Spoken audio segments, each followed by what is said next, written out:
और स्वयं भगवत भक्ति करने में असमर्थ है, वह अपने आप को प्रभु मान लेता है और इस तरह जन्म मृत्यु की पुनरावृत्ति का पथ चुन लेता है।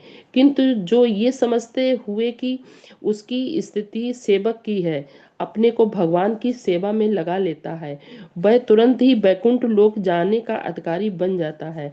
भगवान की सेवा कर्म योग या बुद्ध योग कहलाती है, जिसे स्पष्ट शब्दों में भगवत भक्ति कहते हैं। हरे कृष्णा। जी हरे कृष्णा। तो देखिए इसमें जो तात्पर्य बताया गया है, तो तात्पर्य में प्रभुपाद जी बता रहे हैं कि मुक्त जीवों का संबंध उस स्थान से होता है जहाँ भौतिक कष्ट नहीं होते। इसमें भागवतम का एक एग्जाम्पल भी दिया गया है। तो सबसे पहले तो देखिए आगे हम लोगों को भगवान बताएंगे कि माँ उपेत पुनर्जन्म, और फिर एक एक लाइन आएगी तद्गत्वा निवर्तन्ते। तो भगवान कहते हैं कि मुक्त जीव और बद्ध जीव दो प्रकार के जीव हैं इस संसार में। तो हम लोगों को सबसे पहले ये जानना होगा कि मुक्त जीव कौन है और बद्ध जीव कौन है।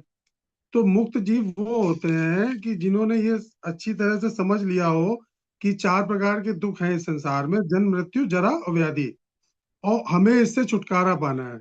तो हमें इससे छुटकारा कौन दे सकता है?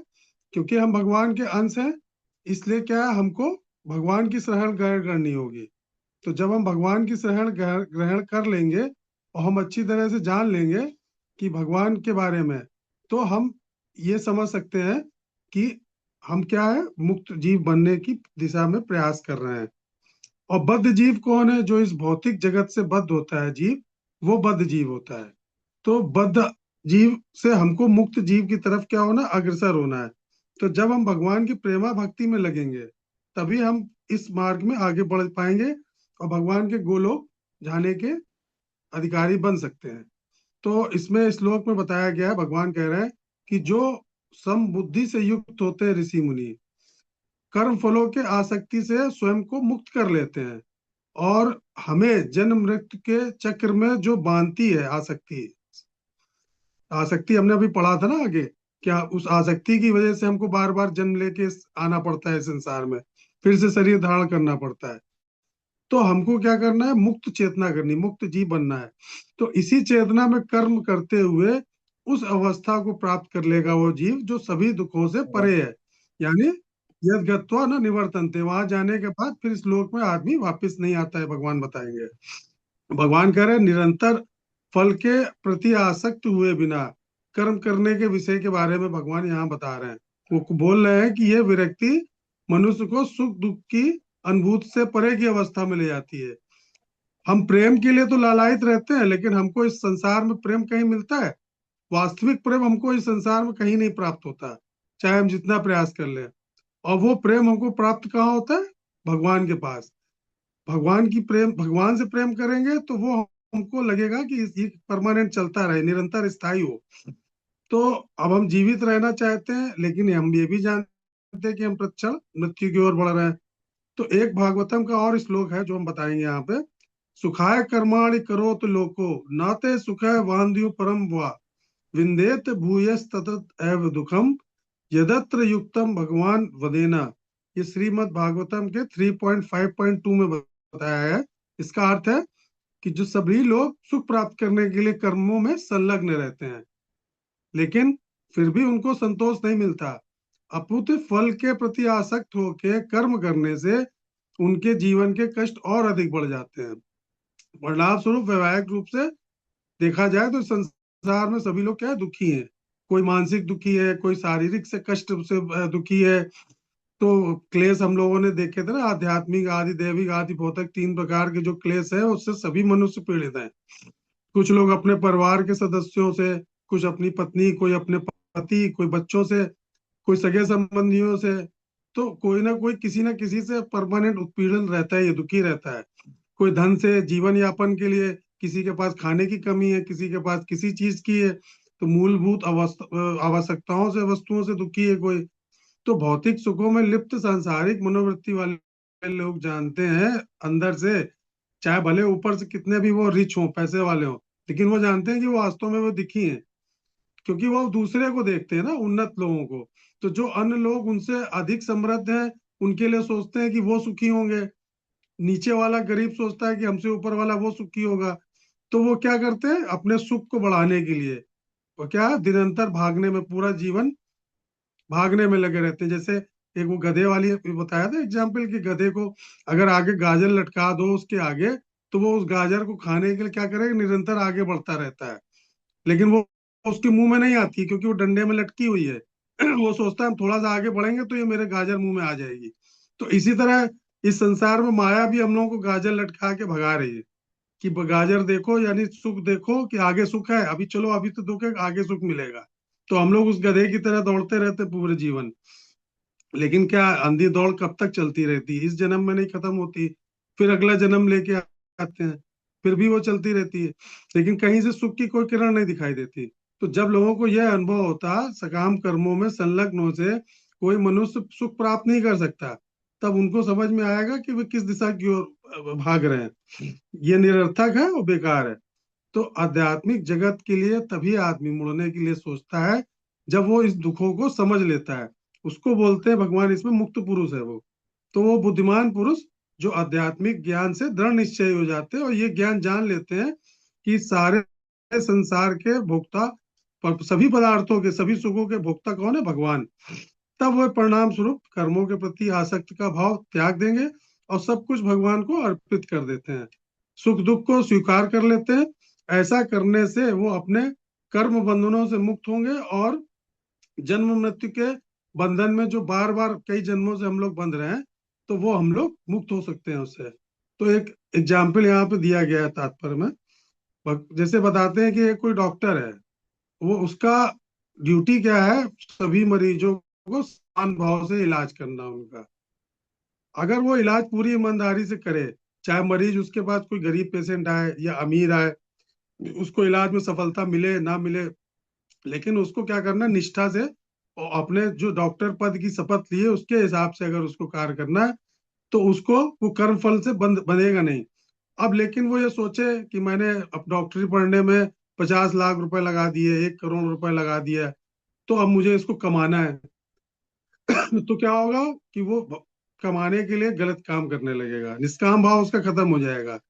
तो वो क्या करेगा, वो पैसे में अपने बेईमानी करने लगेगा। बहुत सारी जांचें लिखना, ये लिखना, टेस्टिंग लिखना, पैथोलॉजी से कमीशन, हर चीज में सोचे कि जहां से पैसा मिल रहा है वहां से गलत तरीके से कमाना लगेगा। तो वो क्या होगा, कर्म बंधन में बंध जाएगा। अब उसका धर्म खत्म हो गया डॉक्टर वाला। अब वो क्या हो गया, पैसे पैसे से अपने हट गया। तो भगवान अर्जुन से को यहाँ पे यही समझा रहे हैं कि तुमको क्या करना है, अपने राज्य की या अपने हार जीत की या अपने रिश्तेदारों की मृत्यु की, इनकी तुम जब चिंता करोगे तो तुम क्या हो रहा हो, कर्म बंधन में बन रहे हो। जबकि तुम्हारा क्षत्रिय धर्म क्या है, युद्ध। तो तुम्हें बंधन मुक्त रहना है, तो तुम्हें ये नहीं सोचना कि मैं किसको मार रहा हूँ, या मुझे मारने के बाद या मुझे हारने जीतने के बाद मुझे क्या मिलेगा। तो यहाँ भगवान सम बुद्धि वाला के बोल रहे हैं, समान बुद्धि में रह के, और उसका परिणाम ईश्वर को सौंप दो, फिर कर्म करो। जैसे एक स्टूडेंट है, वो खाली फर्स्ट डिवीजन के लिए पढ़ाई करता है, ये कि हर हालत में मुझे फर्स्ट डिवीजन लानी है, फर्स्ट डिवीजन लानी है, और उसके पेरेंट्स भी उसके ऊपर प्रेशर डाल रहे हैं कि 90% से ऊपर आने चाहिए तुम्हारे। तो क्या होगा, वो टेंशन में आ जाएगा, डिप्रेशन में आ जाएगा। लेकिन उसी जगह एक स्टूडेंट है जिसको ये मतलब नहीं कि 90%, 100%, 95%, उसको क्या है, उसको पढ़ने में अच्छा लगता है, सारी बुक्स, सारे सब्जेक्ट वो समभाव से पढ़ रहा है, फिजिक्स, केमिस्ट्री। तो अगर वो पढ़ता है सिर्फ अपना ज्ञान अर्जित करने के लिए, और रिजल्ट सौंप दे उसको भगवान के चरणों में, और 100% सोच ले कि हमको दे के आना है, तो क्या होगा, ऐसे छात्र जो है कभी डिप्रेशन में नहीं आते हैं, उनके रिजल्ट भी बहुत अच्छे आते हैं। तो इस श्लोक में मेन हम लोगों को क्या सीख मिलती है, कि सुख दुख, एक तो हार जीत में हमको समान रहना है, और कर्म करने के बाद मिलने वाले परिणाम के प्रति आसक्ति छोड़ना है। जन्म मृत्यु के चक्र से हमको क्या राष्ट्र में होगा, मुक्ति मिल जाएगी। तो जब अपना कर्तव्य आप बिना किसी स्वार्थ या फल की इच्छा से करेंगे, तो आप क्या होता है, जन्म मृत्यु के चक्र से मुक्त हो जाते हैं। हरे कृष्ण। 52 नंबर। हरे कृष्ण। मैं पढ़ूं प्रभु जी? जी जी पढ़िए। हरे कृष्ण। यदा ते मोह कलिलं बुद्धि व्यर्तित ऋष्यति तदा गन्तासि निर्वेदं श्रोतव्यस्य श्रुतस्य च। जब बुद्धि मोह रूपी सघन वन को पार कर जाएगी तो तुम सुने हुए तथा सुनने योग्य सबके प्रति अनमनस्क हो जाओगे। तात्पर्य, भगवत भक्तों के जीवन में ऐसे अनेक उदाहरण प्राप्त हैं जिन्हें भगवत भक्ति के कारण वैदिक कर्म कांड से विरक्ति हो गई। जब मनुष्य श्री कृष्ण को तथा उसके साथ अपने संबंध को वास्तविक रूप में समझ लेता है तो वह सकाम कर्मों के अनुष्ठानों के प्रति पूर्णतः अनमनस्क हो जाता है, भले वह अनुभवी ब्राह्मण क्यों न हो। भक्त परंपरा के महान भक्त तथा आचार्य श्री माधवेंद्रपुरी का कहना है, संध्या वंदन भद्रमस्तु भवतो भो स्नान तुभ्यम नमो भो देवा पितरश्च तर्पण तर्पण विधो नाहम क्षमा क्षम्यताम यत्र क्वपि निषद्ध यादव कुलोत्तमस्य कंसद्विषः स्मारम स्मार मघम हराम तदलम मन्ये किमन्येन में। हे मेरी त्रिकाल प्रार्थनाओं तुम्हारी जय हो। हे स्नान तुम्हें प्रणाम है। हे देव देव पितृगण, अब मैं आप लोगों के लिए तर्पण करने में असमर्थ हूँ। अब तो जहाँ भी बैठता हूँ यादव कुलवंशी कंस के हेता श्री कृष्ण का ही स्मरण करता हूँ और इस तरह मैं अपने पापमय बंधन से मुक्त हो सकता हूँ। मैं सोचता हूँ कि यही मेरे लिए पर्याप्त है।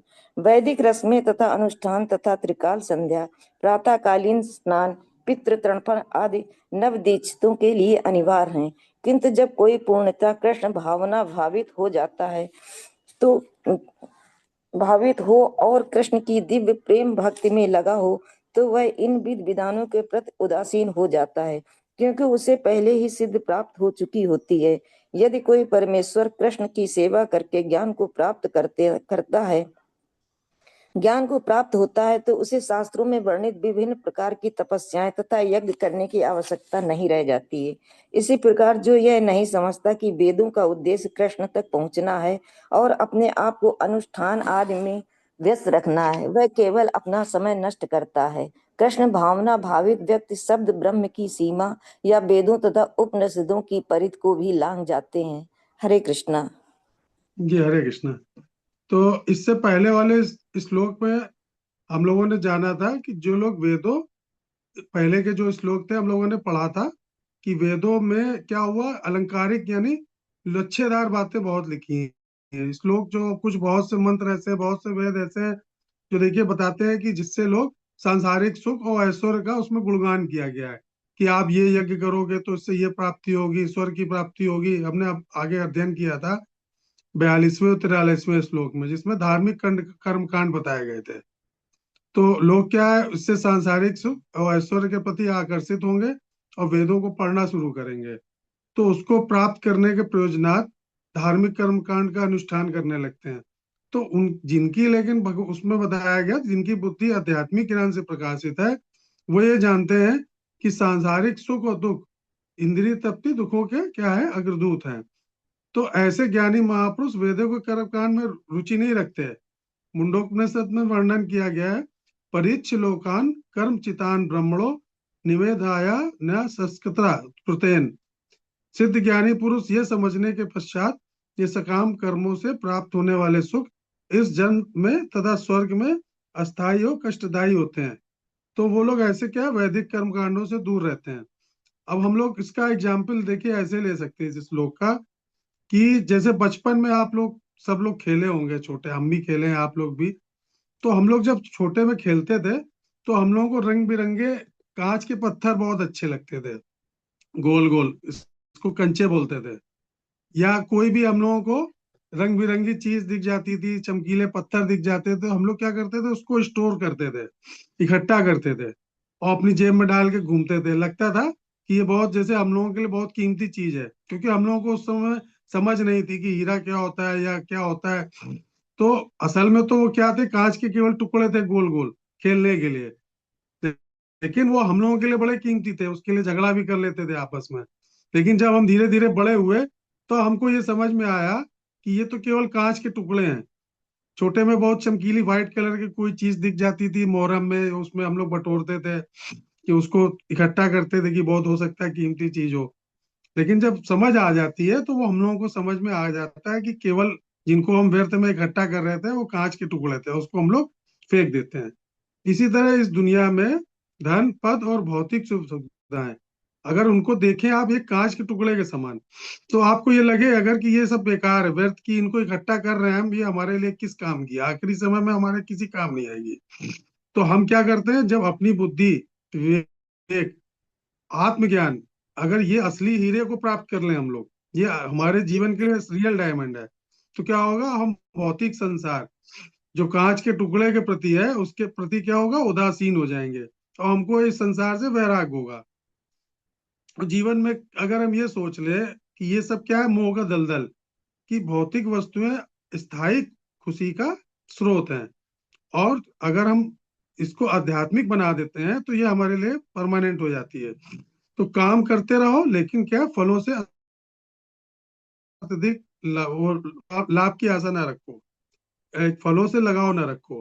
तो कह सकते हैं कि जैसे जैसे हम अपनी बुद्धि को क्या भगवान के कीर्तन में, भगवान के रसमयी नाम में, भगवान की सेवा में और आध्यात्मिक ज्ञान बढ़ाने में अपने अगर लगाते हैं, तो हमारा क्या होगा, इस संसार से शारीरिक आकर्षण अपने आप कम हो जाएगा। यही इसमें इस श्लोक में बताया। 53 नंबर कौन पढ़ेगा? हरे कृष्णा प्रभु जी। जी, सुधा माता जी प्रभु पढ़े। कहिए। जी।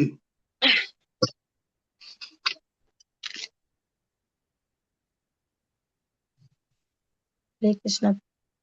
हम्म। श्रुति विप्र प्रतिपत्रा ते यदा स्थायति निश्चला समाधाव चला बुद्धि स्थिता योग ममापस्यसि। जब तुम्हारा मन वेदों की अलंकारमयी भाषा से विचलित न हो और वह आत्म साक्षात्कार की समाधि में स्थिर हो जाए, तब तुम्हें दिव्य चेतना प्राप्त हो जाएगी। तात्पर्य श्रील प्रभुपाद के द्वारा श्रील प्रभुपाद की जय। कोई समाधि में है, इस कथन का अर्थ है यह होता है कि वह पूर्णतया कृष्ण भावना भावित है, अर्थात उसने पूर्ण समाधि में ब्रह्मा, परमात्मा तथा भगवान को प्राप्त कर लिया है। आत्म साक्षात्कार की सर्वोच्च सिद्धि यह जान लेना है कि मनुष्य कृष्ण का शाश्वत दास है और उसका एकमात्र कर्तव्य कृष्ण भावनामृत में अपने सारे कर्म करना है। कृष्ण भावना भावित व्यक्ति या भगवान के एक निष्ठ भक्त को न तो वेदों की अलंकारमयी वाणी से विचलित होना चाहिए, न ही स्वर्ग जाने के उद्देश्य से सकाम कर्मों में प्रवृत्त होना चाहिए। कृष्ण भावना मृत में मनुष्य कृष्ण के सानिध्य में रहता है और कृष्ण से प्राप्त सारे आदेश उस दिव्य अवस्था में समझे जा सकते हैं। ऐसे कार्यों के परिणाम स्वरूप निश्चयात्मक ज्ञान की प्राप्ति निश्चित है। उसे कृष्ण या उनके प्रतिनिधि गुरु की आज्ञाओं का पालन मात्र करना होगा। हरे कृष्ण। हरे कृष्णा। तो भगवान यहाँ पे बता रहे हैं कि जब तुम्हारी बुद्धि का वेदों के अलंकारमय भागों के प्रति आकर्षण समाप्त हो जाए और वह दिव्य चेतना में स्थिर हो जाए, तब तुम पूर्ण योग की उच्च अवस्था को प्राप्त कर लोगे। तो बताते हैं कि जैसे कोई साधक है, हम लोग हैं, हम लोग भी साधक है जो भक्ति मार्ग में प्रैक्टिस कर रहे हैं। तो अगर हम अपनी आध्यात्मिक मार्ग में उन्नत करते हैं, तो क्या होता है कि हमारा धीरे धीरे भगवान से अटूट संबंध धीरे धीरे स्थापित होने लगता है। अगर हम निरंतर उनको स्मरण करते हैं, तो धीरे धीरे उनसे संबंध हम एक बना लेते हैं। तो हमको ये ज्ञात होता है कि पहले वेदों के जिन कर्म कांडों का पालन कर रहे थे, वो क्या था, टाइम व्यर्थ करने वाला था, बोझिल था और समय व्यर्थ करने वाला था। तो हमको क्या जानना है कि अपनी साधना के साथ साथ धार्मिक अनुष्ठानों का निष्पादन रखना चाहिए जारी, कि नहीं रखना चाहिए, कि और धार्मिक अनुष्ठानों को तिलांजलि देके साधना भक्ति में पूरी तरह समर्पित हो जाने से क्या हम कोई अपराध तो नहीं करेंगे। तो ऐसे लोग अपने संदेह का उत्तर इस श्लोक में भगवान दे रहे हैं।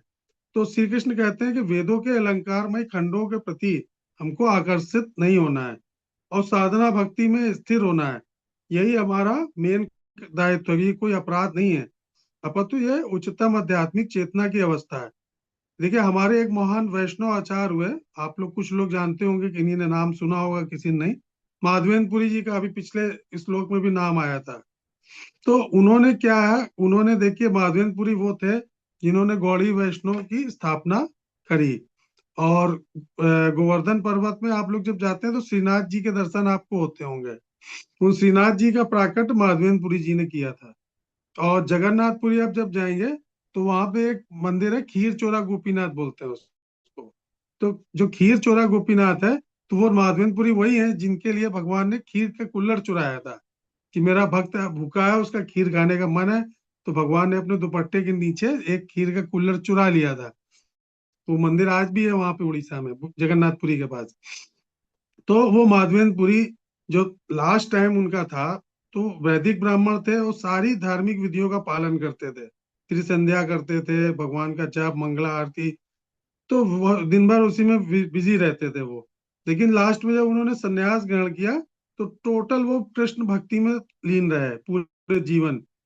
तो लास्ट में ये श्लोक जो पिछले बताया गया है कि संध्या वंदन भद्रमस्तु भवते भो स्नान तुभ्यम नमः, भो देवा पितरश्च धर्म विदो नाहम क्षम क्षमत्यात्, यत्र क्वापि निषद यादव कुलोत्तमस्य कंस दुष्वा, स्मारम स्मारमा रमि तदलम मन्ये किम मन्ये में। तो वो उन्होंने बोला कि मैं सभी प्रकार के धार्मिक अनुष्ठान जितने भी मैंने किए, मैं उनसे क्षमा याचना करता हूँ, क्योंकि अब इनके पालन करने में मैं अपना समय व्यर्थ नहीं करना चाहता। तो मैं जो त्रिकाल संध्या करता हूँ, मैं जो प्रार्थना करता हूँ, तो मेरा प्रिय संध्या वंदन जो जनेऊ धारण करने वाला व्यक्ति दिन में 3 बार रोज करता है, तो प्रातःकालीन स्नान करना, देवताओं के यज्ञ क्या में भाग लेना, पितरों को तर्पण करना, सब मुझे क्षमा करें।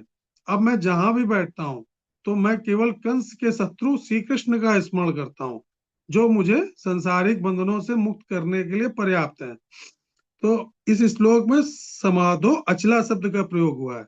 इसका मतलब दिव्य चेतना में दृढ़ता पूर्वक स्थिर होने की जो अवस्था होती है, जिसको समाधि, समाधि रचना जो है समत्व से की गई है। धी मतलब होता है बुद्धि। तो बुद्धि की जो पूर्ण साम्य अवस्था प्राप्त कर लेता है जो व्यक्ति, चेतना की उच्च अवस्था प्राप्त कर लेता है, भगवान के साथ अपना संबंध स्थापित कर ले रहा है, तो उसको सांसारिक आकर्षण, भगवान की माया, ये सब उनको विचलित नहीं कर पाती है, और वो व्यक्ति समाधि की पूर्ण अवस्था प्राप्त कर लेता है। अब हम आप लोगों को एक कथा सुनाते हैं, छोटी सी कथा है। तो आप लोगों ने, कितने लोगों ने हरदास ठाकुर का नाम सुना है, जिनको नामाचार्य बोला जाता है? किसी ने सुना है हरदास ठाकुर के बारे में? यस सर जी सुना। जी माता जी, आपने सुना। तो देखिए, हरदास ठाकुर जो थे, वो एक बहुत महान वैष्णव आचार्य थे। और वो प्रतिदिन 1 लाख जब जब तक कर नहीं लेते थे, तब तक वो जल भी ग्रहण नहीं करते थे। तो निरंतर जब उनका कंटिन्यू चलता रहता था। और उनको जो शरीर जो था इस जन्म का, वो एक मुस्लिम परिवार में हुआ था। तो वो क्या अपने आप को कहते थे, तुच्छ हूं मैं शूद्र अपने आप को मानते थे। और मंदिर के अंदर भी नहीं जाते थे, बाहर से दर्शन करते थे भगवान के। लेकिन इतना जप करते थे, इतना जप करते थे, स्वयं चैतन्य महाप्रभु जो स्वयं भगवान कृष्ण के और राधा कृष्ण मिलित अवतार थे, तो उनसे बड़ा प्रसन्न रहते थे चैतन्य महाप्रभु। तो एक बार क्या हुआ, जब वो इतना ज्यादा भगवान उनसे प्रसन्न रहते थे, तो भगवान की माया ने उनकी परीक्षा लेने के लिए क्या किया, एक लीला रची। तो जिस गांव में वो पेड़ के नीचे बैठ के हरि नाम जप करते थे 24 घंटे, तो उन्होंने क्या किया, वहां के जो आसपास के गांव वाले थे, तो जो उस गांव के जो कर्मकांडी ब्राह्मण थे, तो उनको लगा कि अगर ये इस तरह का हरिनाम करेगा, जप करेगा, तो धीरे धीरे लोगों को भक्त बना लेगा, और हमारी कमाई बंद हो जाएगी, हम लोगों को बेवकूफ बनाते हैं, कर्मकांड करवाते हैं। तो उन्होंने क्या किया कि इसको इस गांव से भगाओ, ये हरे कृष्ण महामंत्र किया करता है दिन भर। तो उन्होंने क्या किया, उसी गांव में एक वेश्या रहती थी।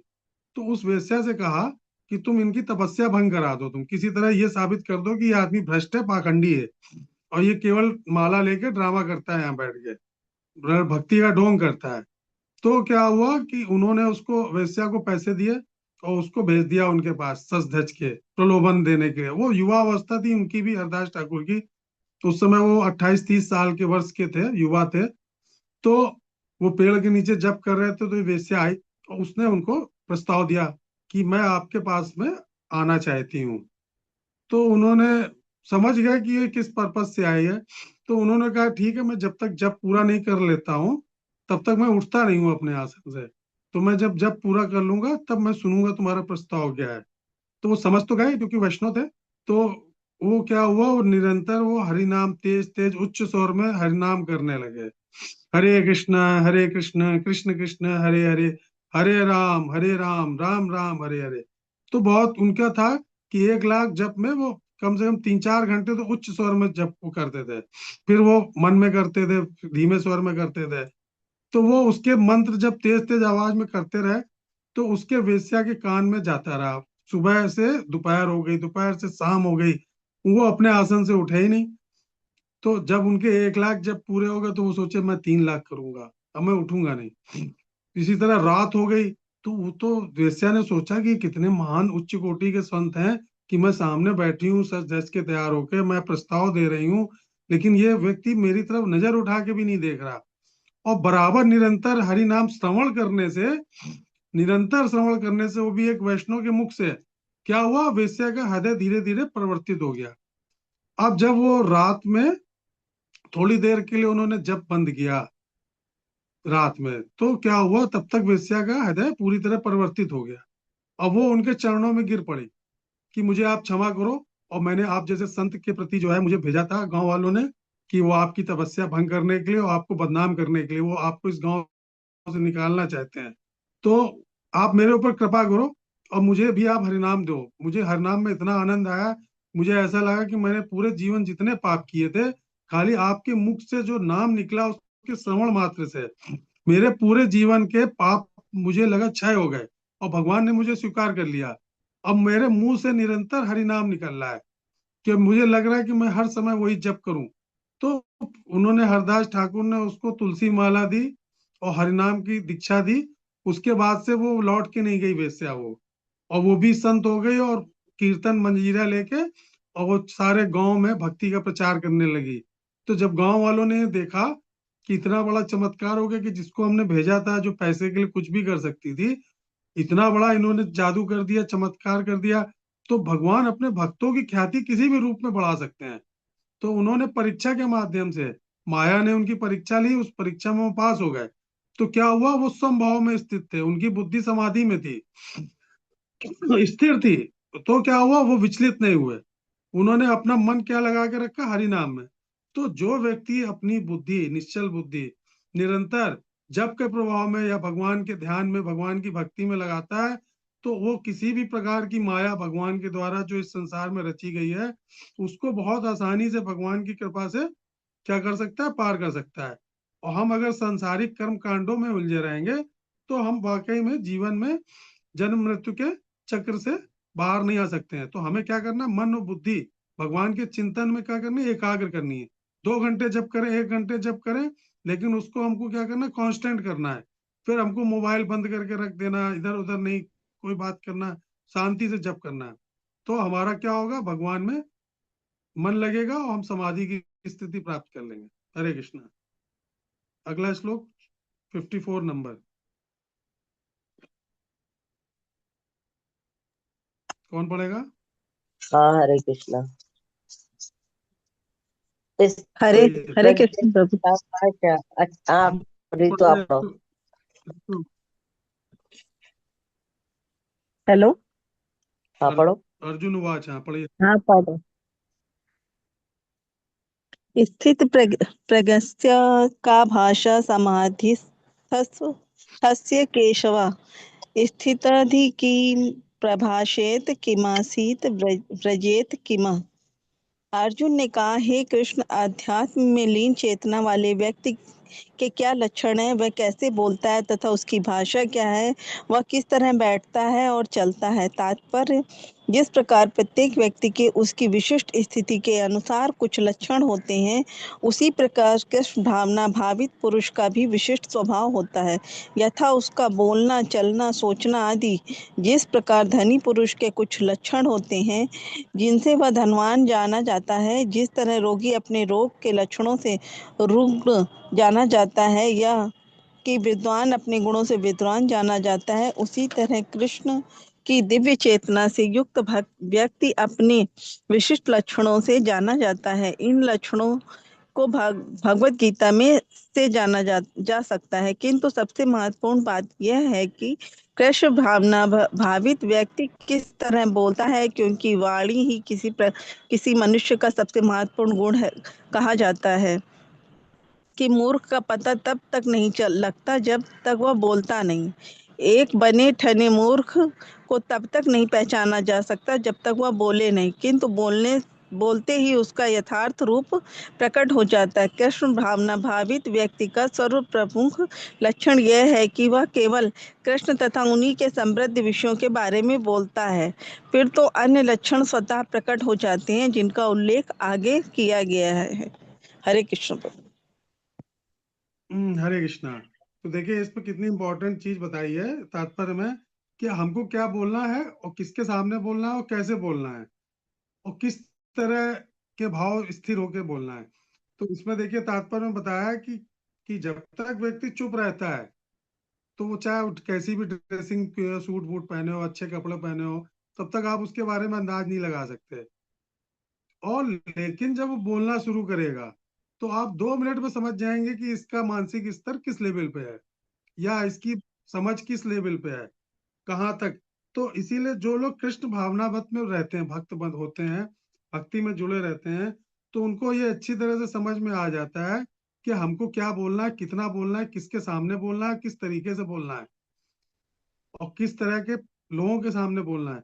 तो भगवान यहाँ कह रहे हैं केशव, अर्जुन बोल रहे हैं केशव, जो दिव्य चेतना में लीन मनुष्य जो होते हैं उनके क्या लक्षण होते हैं, यानी जो सिद्ध पुरुष होता है वो कैसे बोलता है, कैसे बैठता है, कैसे चलता है।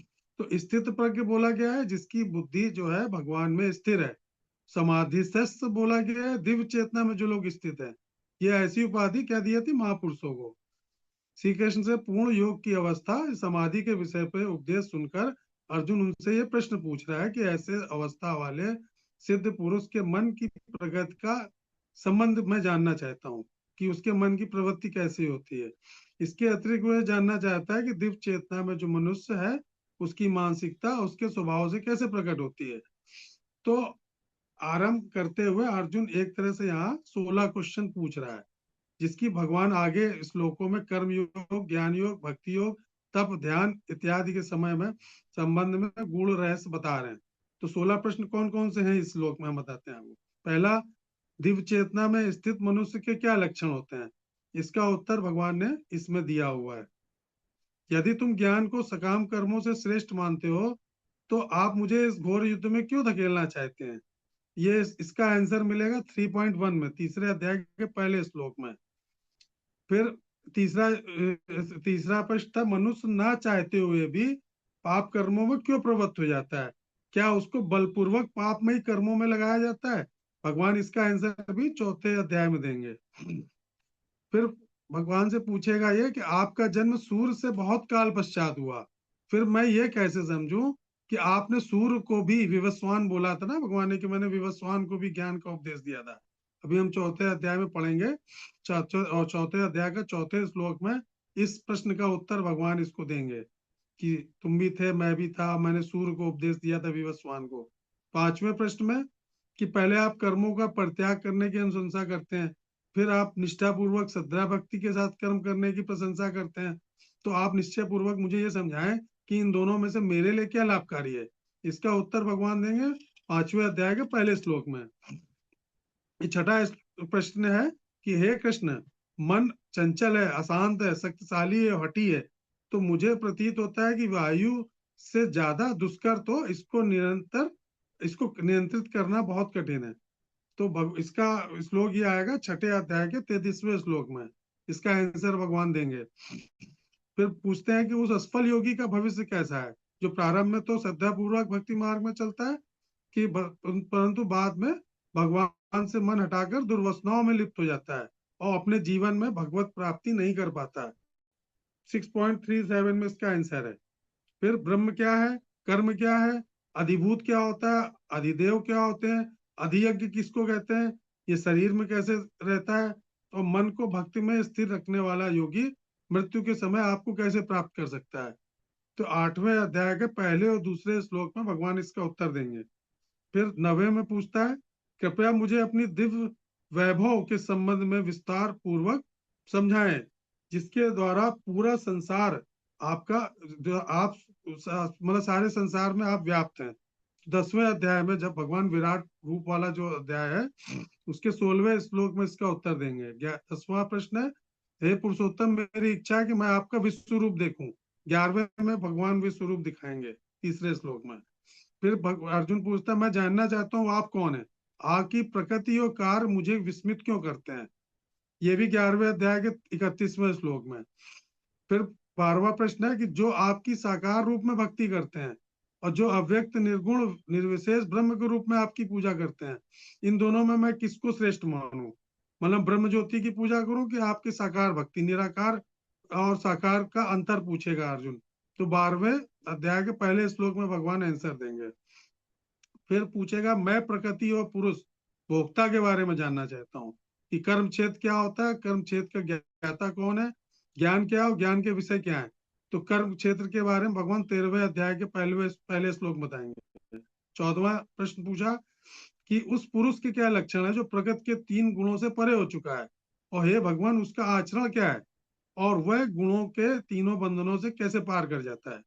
14वें अध्याय के 21वें श्लोक में इसका आंसर है।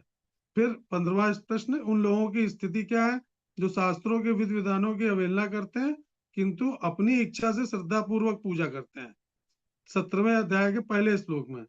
फिर 16वां प्रश्न है कि मैं संन्यास का प्रयोजन जानना चाहता हूँ, यह त्याग या कर्म के फलों का परित्याग करने से कैसे भिन्न होता है। तो 18वें अध्याय के पहला श्लोक है। तो भगवान एक एग्जाम्पल इसमें तात्पर्य में प्रभुपाद जी बता रहे हैं, आगे के श्लोक में मिलेगा कि जैसे नदियां होती हैं, तो सारी नदियों का जल क्या होता है, लास्ट में अंत में जाके क्या होता है, समुद्र में मिल जाता है। लेकिन क्या नदियों का जल जब समुद्र में मिलता है तो क्या समुद्र का जल स्तर बढ़ जाता है क्या, कि समुद्र अपने स्तर से ऊपर आ जाता है, या इतना नदियों का जल गिर रहा है तो समुद्र धीरे धीरे फैलने लगे, विस्तार लेने लगे, तो पूरे संसार को धीरे धीरे डुबो दे। लेकिन समुद्र क्या होता है, सबको संभाल लेता है, विचलित नहीं होता, ना उसकी दशा चेंज होती है।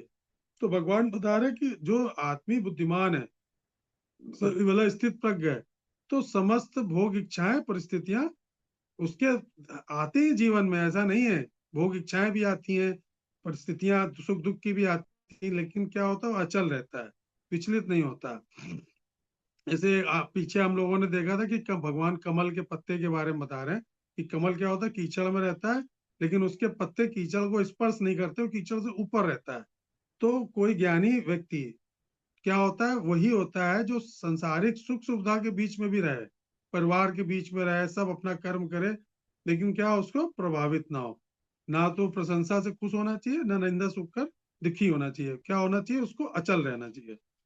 हरे कृष्णा। ये होता है स्थित प्रज्ञ। 55 नंबर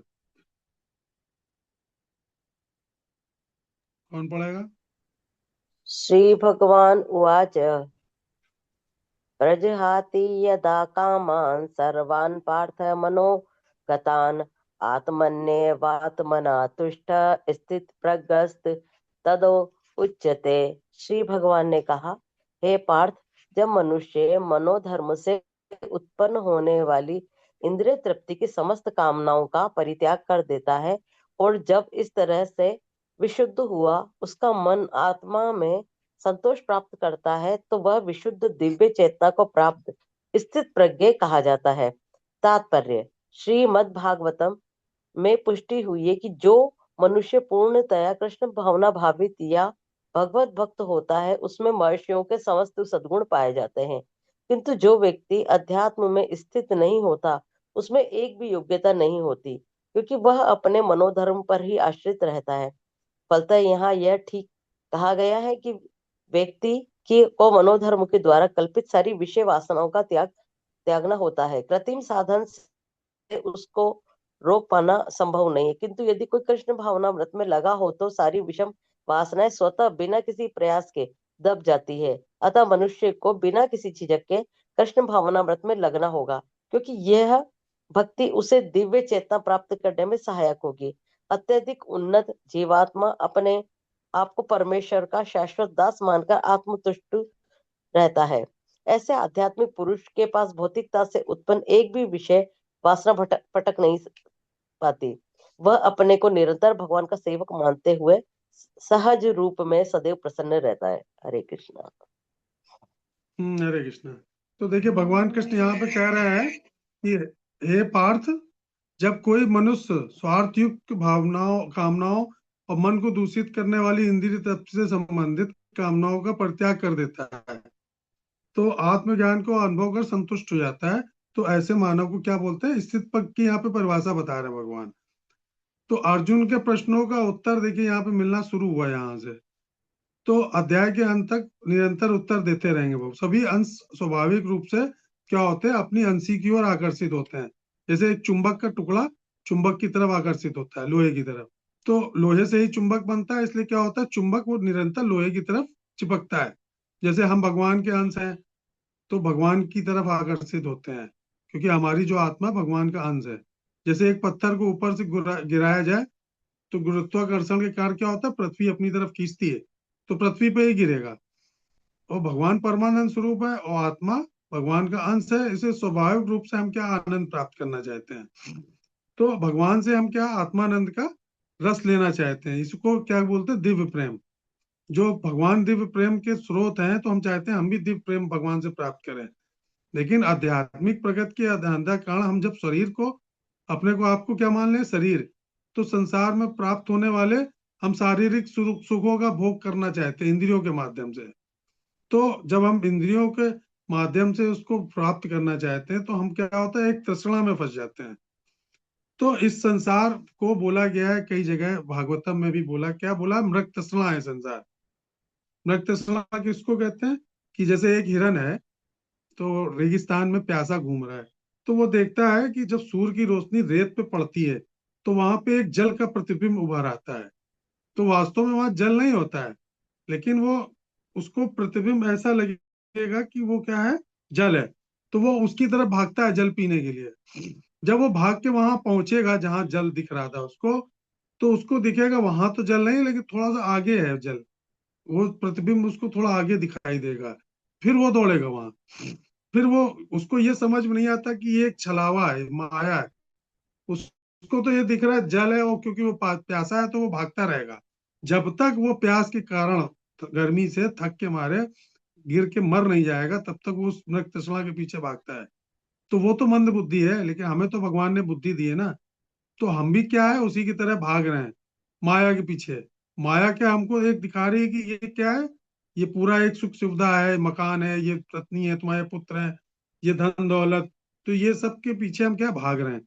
तो माया एक झूठा सपना दिखा रही है कि तुम इस तरफ भागो तो तुमको ये मिलेगा, इधर भागोगे तो ये सुख प्राप्त होगा, इधर जाओगे तो।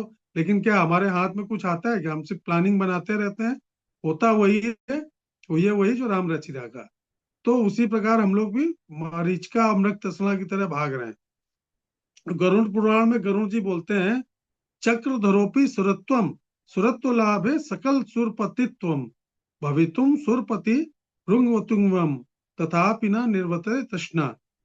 तो एक राजा क्या बनना चाहता, एक गरीब आदमी क्या बनना चाहता है? उसके मन में देखता राजा का ऐश्वर्य, तो सोचता काश मैं राजा बन जाता अगले जन्म में। लेकिन जो एक राजा का पद जिस व्यक्ति को मिल जाता है, तो वो क्या बनना चाहता है? वो सोचता है कि मैं चक्रवर्ती सम्राट बन जाऊं, सूर्य संसार का, जो सिकंदर बनना चाहता था। तो जो स्वर्ग चक्रवर्ती सम्राट होता है, वो क्या सोचता है कि अरे हमसे ज्यादा ऐश्वर्य तो स्वर्ग में देवताओं के पास है। तो अगर मैं देवता, भगवान मुझे बना देते तो मैं भी स्वर्ग के सुख भोगता, स्वर्ग का देवता बन जाता। और जो स्वर्ग में देवता बन जाते हैं, तो वो सोचते हैं कि काश मैं इंद्र बन जाता। तो मैं इंद्र बन जाता तो मैं देवताओं का राजा बन जाता, मैं सिंहासन इंद्र पद का वो सुख लेता। लेकिन जब इंद्र बना देते हैं भगवान, तो इंद्र पद पे बैठ के वो ब्रह्मा जी को देखता है कि अरे ब्रह्मा जी तो देखो पूरी सृष्टि के रचयिता है, वो पद देखो कितना अच्छा है, उनकी कोई आयु नहीं, उनकी तो बहुत लंबी आयु है। तो क्या होता है? मन, किसी भी पद पे आप चले जाओ, देवता बन जाओ, जो कुछ भी बन जाओ, लेकिन आपकी सुख की भूख कभी समाप्त नहीं होती है। तो कहते हैं कि जब हम अपने मन को इन भौतिक विषयों से हटाना सीख लेंगे, तभी हमारे आत्मा को आंतरिक सुख प्राप्त होगा भगवत भक्ति में। तो इस विषय में जब भी जो हम लोगों ने श्लोक पढ़ा, तो इस श्लोक के बारे में कठोपनिषद में भी बताया गया है कि कामनाओं का परित्याग करने वाले व्यक्ति जो होते हैं, वो भगवान के पद को जल्दी ही प्राप्त करते हैं। तो उसमें बताया कि यदा सर्वे प्रमुच्यते कामा योस हदिश्रिता अथ मोमृतो भवत्रेत ब्रह्म समश्नुते। तो इसका अर्थ ये, जब कोई अपने मन से समस्त स्वार्थयुक्त कामनाओं का उन्मूलन करता है, तो सांसारिक बंधनों से जकड़ी हुई ये जीवात्मा जन्म और मृत्यु के बंधन से मुक्त हो जाती है और भगवान के समान सद्गुणी हो जाती है। तो भगवान इस श्लोक में बता रहे कि लोकातीत अवस्था में जो व्यक्ति स्थित है, जिसने अपनी कामनाओं और इंद्रियों का त्याग कर दिया है, तो वो क्या होता है, स्थित आत्म संतुष्ट हो जाता है। अब छोटा सा एग्जाम्पल देखते हैं। एक छोटी सी राजा था एक, तो वो जंगल में रोज निकलता था घूमने अपने घोड़े पे। तो जा रहा था अपने राज्य में, तो क्या था, उसने देखा कि एक पेड़ के नीचे फटे पुराने कपड़े, गंदी सी धोती पहने एक भिखारी बैठा था।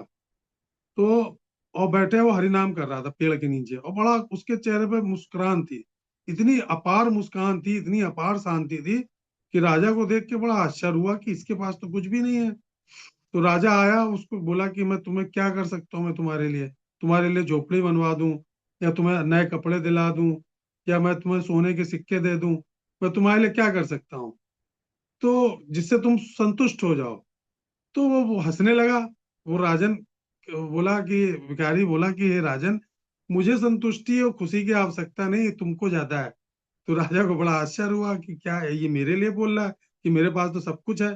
तो बोला, तुम अपनी अंतरात्मा में झांक के देखो, क्या तुम संतुष्ट हो, तुम्हारी कुछ और प्राप्त करने की इच्छा नहीं जीवन में? तो राजन बोला, नहीं नहीं, तो मैं दुखी हूँ, मैं अपने राज्य को विस्तार करना चाहता हूँ, मैं मेरी पत्नी के पुत्र नहीं, मैं चाहता हूँ मेरे एक पुत्र हो जाए, मेरे पास बहुत सारी चीजें हैं, लेकिन तब भी मैं खुश नहीं हूँ, मुझे रात में नींद नहीं आती। लेकिन तुम्हारे पास कुछ नहीं, तुम फटे पुराने कपड़े पहने हो, लेकिन तुम इतने खुश कैसे हो, तुम मुझे अपनी खुशी का राज बताओ। तो राजन, उस साधु मुस्कुराया, बोला कि हे राजा, तुम खुशी क्या है बाहर की चीजों में ढूंढ रहे हो, तुम धन देख रहे हो, पुत्र देख रहे हो, पद मिल जाए, तुम क्या उस पर डिपेंड हो, और जब तुमको वो चीजें प्राप्त नहीं हो रही हैं, तो तुम क्या हो, तुम हम दुखी हो। लेकिन मैं क्या हूं, मुझे किसी चीज की कामना नहीं है, ना मुझे धन की कामना, ना मुझे खाना मिल जाए ठीक, नहीं मिले तो ठीक, झोपड़ी की मुझे इच्छा नहीं है। तो व्यक्ति को जीवन में किन चीजों की आवश्यकता होती है? मैं भगवान के भजन के माध्यम से सारी चीजों की प्राप्ति कर लेता हूँ, और मेरी आत्मा इतनी संतुष्ट है कि मेरे चेहरे पे तो अपने आप तुम्हें मुस्कुराहट दिखाई दे रही है, ये बनावटी नहीं है, रियल है। तो राजा उसके गिर पड़ा कि मुझे आपने जो सीख दी ना, तो आप मेरे गुरु समान हो। तो मतलब ये कितनी अच्छी बात है कि शरीर पे कपड़े आप चाहे जितने महंगे हो, धन दौलत फैक्ट्रियां चाहे जितनी हो आपके पास, लेकिन जरूरी नहीं कि आप संतुष्ट हो गए। तो हमें क्या सीख मिलती है, क्या मिला उसमें नहीं है, बल्कि हमें क्या है मेरे पास, हम उसमें कितने संतुष्ट हैं। तो इससे हमको सीखना है।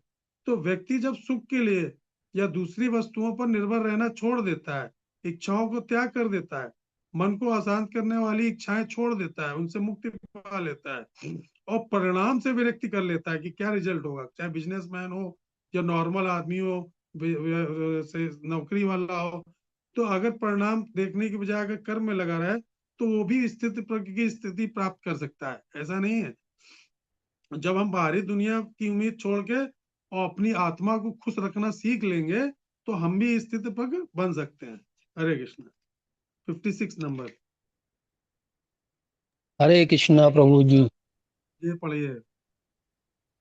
दुखेषु अनिद्विग्न मना, सुखेषु विगति स्पृहा, वीतराग भय क्रोधा, स्थित मुनि उच्यते। अर्थ है, जो त्रय तापों के होने पर भी मन में विचलित नहीं होता अथवा सुख में प्रसन्न नहीं होता, और जो आसक्ति भय तथा क्रोध से मुक्त है, वह स्थिर मन वाला मुनि कहलाता है। तात्पर्य श्रील प्रभुपाद की जय। मुनि शब्द का अर्थ है वह जो शुष्क चिंतन के लिए मन को अनेक प्रकार से उद्वेलित करे किंतु किसी तत्व पर न पहुंच सके। कहा जाता है कि प्रत्येक मुनि का अपना अपना दृष्टिकोण होता है, और जब तक एक मुनि अन्य मुनियों से भिन्न न हो, तब तक उसे वास्तविक मुनि नहीं कहा जा सकता। चासा वशिर्यस्य मतम न भिन्नम। महाभारत 1 पर्व 313.117। किंतु जिस स्थित धी मुनि का भगवान ने यहाँ उल्लेख किया है वह सामान्य मुनि से भिन्न है। स्थित धी मुनि सदैव कृष्ण भावना भावित रहता है, क्योंकि वह सारा सृजनात्मक चिंतन पूरा कर चुका होता है। वह प्रशांत निशेष मनोरथांतर स्तोत्र रत्न 43 कहलाता है, या जिसने शुष्क चिंतन की अवस्था पार कर ली है और इस निष्कर्ष पर पहुंचा है कि भगवान श्री कृष्ण या वासुदेव ही सब कुछ है। वासुदेवा सर्वमिति सा महात्मा सुदुर्लभा, वह स्थिर चित्त मुनि कहलाता है। ऐसा कृष्ण भावना भावित व्यक्ति तीनों तापों के संघात से तनिक भी विचलित नहीं होता, क्योंकि वह इन कष्टों तापों और तापों को भगवत कृपा के रूप में लेता है और पूर्व पापों के कारण अपने को स्थित कष्ट के लिए योग्य मानता है, और वह देखता है कि उसके सारे दुख भगवत कृपा से रंच मात्र रह जाते हैं। इसी प्रकार जब वह सुखी होता है तो अपने को सुख के लिए अयोग्य मानकर इसका भी श्रेय भगवान को ही देता है। वह सोचता है कि भगवत कृपा से ही वह ऐसी सुखद स्थिति में है और भगवान की सेवा और अच्छी तरह से कर सकता है। हरि बोल। और भगवान की सेवा के लिए तो वह सदैव साहस करने के लिए सन्नद्ध रहता है। वह राग या विराग से प्रभावित नहीं होता। राग का अर्थ होता है अपनी इंद्रिय तृप्ति के लिए वस्तुओं को ग्रहण करना, और विराग का अर्थ है ऐसी इंद्रिय आसक्ति का अभाव। किंतु कृष्ण भावनामृत में स्थिर व्यक्ति में न राग होता है न विराग, क्योंकि उसका पूरा जीवन भगवत सेवा में अर्पित रहता है। फलता सारे प्रयास असफल रहने पर भी वह क्रुद्ध नहीं होता, चाहे विजय हो या न हो। कृष्ण भावना भावित व्यक्ति अपने संकल्प का पक्का होता है। शिला प्रभुपाद की जय। हरे कृष्ण। हरि बोल। हरे कृष्ण।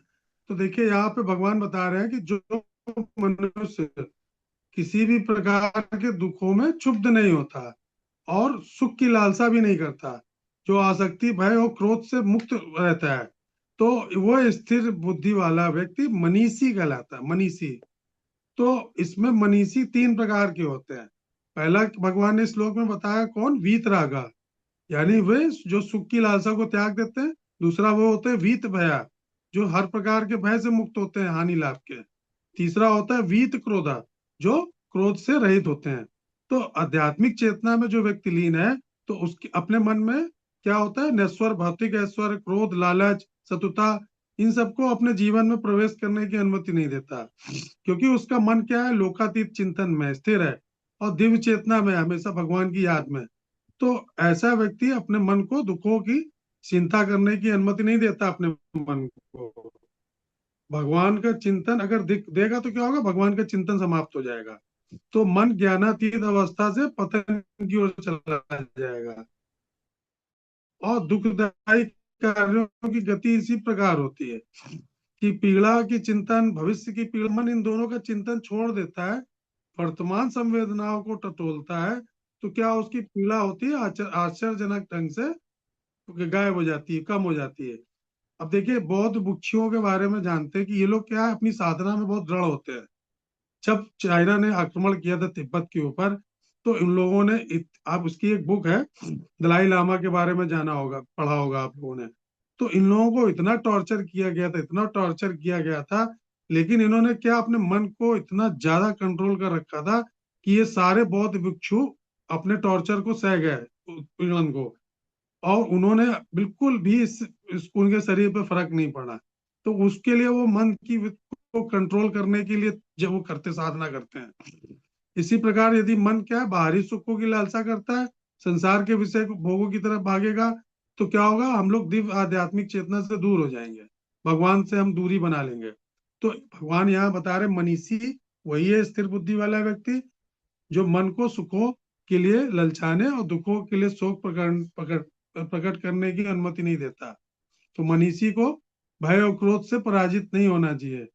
और मन को ज्ञानातीत अवस्था में तो विराट, इसमें बताया ना, विराट राग भय क्रोधा, यानी आसक्ति मोह भय क्रोध से अपने आप को मुक्त करो, और स्थिर बुद्धि वाला व्यक्ति ही मनीषी कहलाता है। जैसे किसी व्यापारी को बहुत ज्यादा नुकसान हो जाए, बिजनेस में घाटा हो जाए, शेयर मार्केट अचानक गिर जाए, तो क्या करे, रोने लगे, घबरा जाए, या शांत रहे कि अरे ये तो समय का फेर है, आज गिरा है कल उठ भी सकता है, ठीक है मैं फिर मेहनत करूंगा।